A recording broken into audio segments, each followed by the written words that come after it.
Hello, welcome to this NMC OSCE tutoring video. My name is Hannah. I'm a UK registered nurse and a university lecturer and have been a NMC OSCE programme lead, and I provide one-to-one OSCE tutoring and support as well, and academic support to UK BSc and MSc nursing students. So if you're new to my channel, I try and share helpful advice on key things in your OSCE to support you if you're self-studying. And today I'm going to look at the as required medications on the implementation station. So as required medications can cause quite a bit of confusion, but also can be quite a high area of fail because nurses don't quite really understand what to do with them and when they should and shouldn't administer the medications.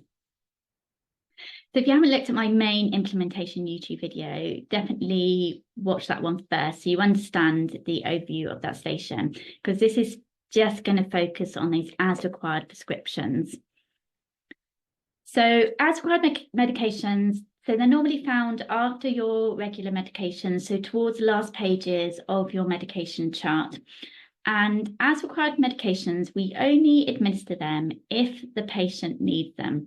And they are also sometimes referred to as PRN. You might be familiar with that. So that's a Latin term, which basically means as the situation demands or simply as needed. So that is the key thing to remember with these as required medications is, does the patient need them? And that is going to be your cue on whether you're going to give those medications or not. So, like I said, these as required medications, they are not medications that the patient would take normally, okay? And they're normally things such as your analgesics, so paracetamol, ibuprofen, codeine phosphates, your anti-sickness medications, so your metoclopramide, cyclizine, or dansetron. Sometimes inhalers can be written up as required as well. Again, you're not going to give those in your implementation station because you're only being assessed on oral meds, but you might see those on the chart. Okay, so always think about them as they're not a regular medication which the patient needs and is on all the time, and they are for when the patient has specific symptoms that need treatment with that medication, as and when that patient needs it.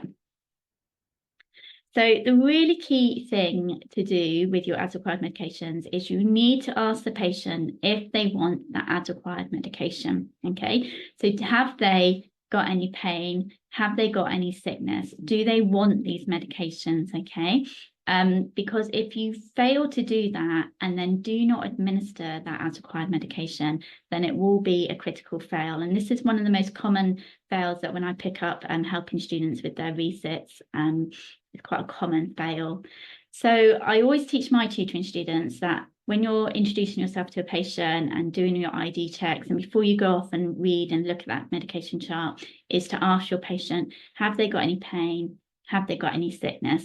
They're the most common medications that will be as required and written up. So you know really early on, oh yeah, my patient is in pain. So when I get to that as required medication box, I need to be looking for those analgesics and seeing if I could administer them, and the same with sickness.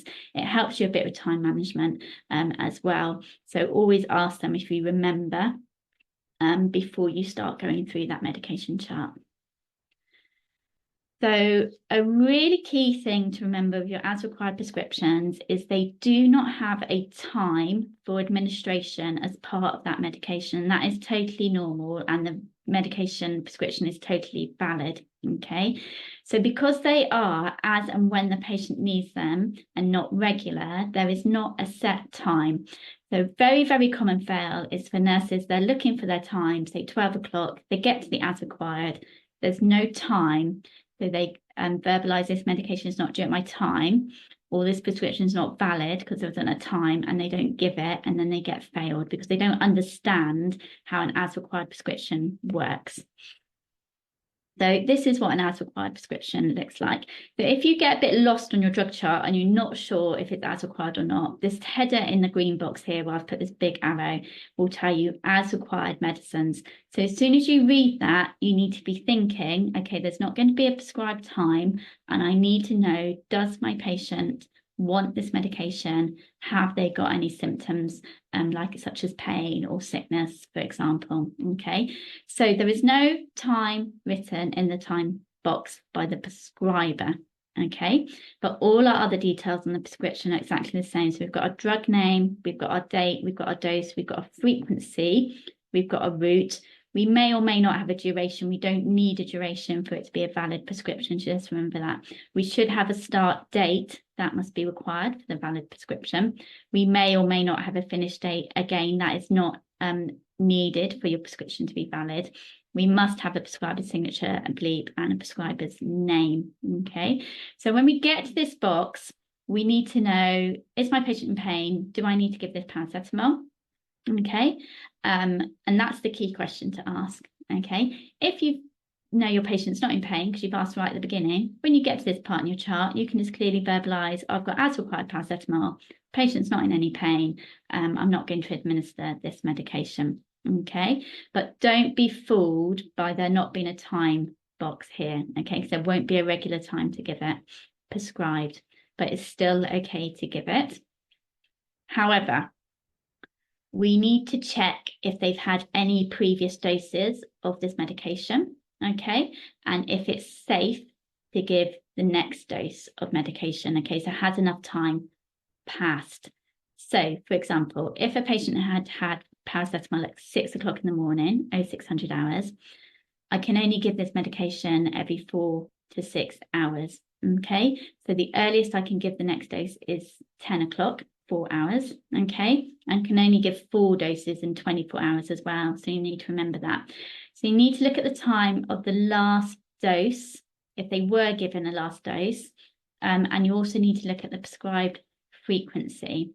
So, for example, the prescribed frequency is QDS, so 4 times a day. Okay, and I know with my knowledge that paracetamol I can give 4 to 6 hourly. If they've had a dose, there's going to be a time in this box here, also, and a signature. Okay, and I'll show you what that example looks like. So we just got to work out, when did they last have a dose, and is it safe for me to give the next dose? The other thing to double check is just go back to that once only part of your medication chart, on the second page, I think, third page, and check they haven't had a dose as a stat dose or once only dose, and then it's safe to give the as required dose as well. So, for example, here, I've got metoclopramide. It's as required. It's telling me it here. And I've got a time here of 6 o'clock and a signature.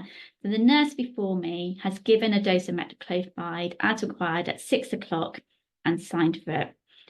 So if my patient was feeling sick, I can give them a second dose, okay, of as required, but I need to make sure that it's within the time frame. So metoclopramide's TDS, so every 8 hours.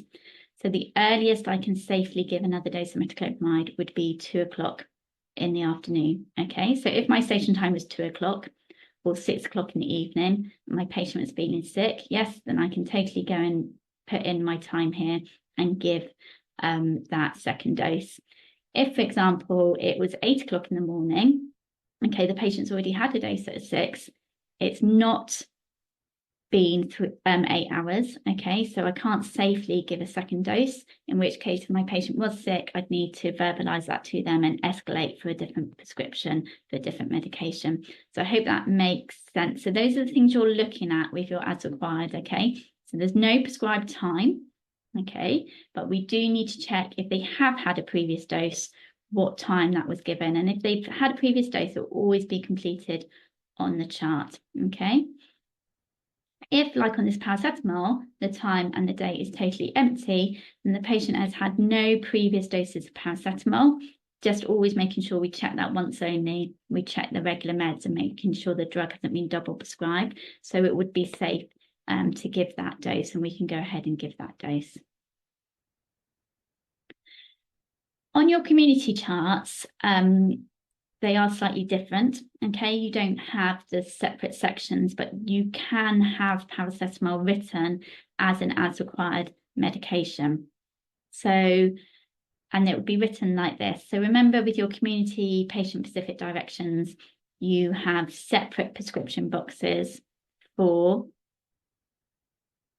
each medication. So if you've got a medication due 3 times a day, you'll have 3 separate boxes with 3 separate times. Sometimes on the NMC, you can have paracetamol written up as 4 separate prescription boxes, which is fine. Just find your time and administer the one for your time. Or sometimes they write it up as an as required, but it's not quite as obvious. So here, for example, we've got paracetamol, the date's today, the dose is a gram, the route is oral. And in the time, they put PRN, so as needed. There's no set time again. So we need to know if the patient's got any pain. And then they put the frequency of 4 to 6 hourly, okay? So this prescription at the top, the nurse before me has given a dose at 8 o'clock and they've signed for that. Then I've got a second box, prescribed the same. The time is PRN as and when required. The frequency is 4 to 6 hourly. So I just need to check, if my patient was in pain, I was in the community, that enough time had passed since the last dose. So they've had a dose at 8 here. So I could give a dose at 10. Or after 10, 12 to 6, for example. So that's how as required is sometimes written up on the community chart. And that can really throw nurses, don't quite understand what it means, okay? But it's exactly the same, okay? So exactly the same things we need to be aware of. So what's the frequency between dosage and when was the last dose given? And is it safe to give the next dose? So documentation. So with your as required, you only complete the documentation if you have given medication to the patient, okay? So you put the time and then your signature next, okay? So this is where you write the time. If the patient doesn't need that as required medication or they don't want that medication, you don't document anything. You don't need to code it because it's not a regular medication. Just leave the box blank. Verbalise the exam you're not giving it because the patient doesn't want it or the patient's not in pain, and you know, move on with your station, okay? So you don't need to document it. Sometimes nurses put an admission code in there, and that's incorrect because it's not a regular medication. You're not admitting it, you're not giving it because the patient doesn't want it, need it, because it's an as required prescription. I hope that makes sense. So if I was to give that paracetamol at 12 o'clock, for example, this is what I'd write in. So I write the time in as 12 and I put my signature in the today box, which will be the date of my station, okay? So I hope that makes sense. So my top tips is always check at the beginning of your station whether the patient has pain or sickness. They're the most common medications that are on the as required section of your medication chart. Only administer them if the patient needs them, okay? Remember, there will be no time on the prescription. So it is really common for nurses, like I said, they don't see the time, they verbalise to the examiner, no, not giving this medication because it's not due at their time, which is incorrect. You're not giving the medication because the patient doesn't need it, okay? Or you are giving the medication because the patient does need it, in which case you'll read through your prescription. Only document if you give the medication. So you only document your time and your signature if you give that. And you do not need to code or document anything if you do not administer that medication. I hope that's helpful for you. I know as required can be a little bit tricky to get your head around. So spend a bit of time looking at your practice drug charts and identifying your as required. Okay. If you get lost at any point, just look at the top and where it says as required in the green box, okay, make sure you have differentiated between your regular medication and your as required medication. Again, if you need any additional support with your OSCE preparation, please feel free to email me. My email address is on the bottom there. Do get quite booked up. I'm booked up for all of January and getting quite booked up now for February as well. But good luck with your OSCE study and keep sending in all your brilliant results for those that are self-studying. I absolutely love to see those.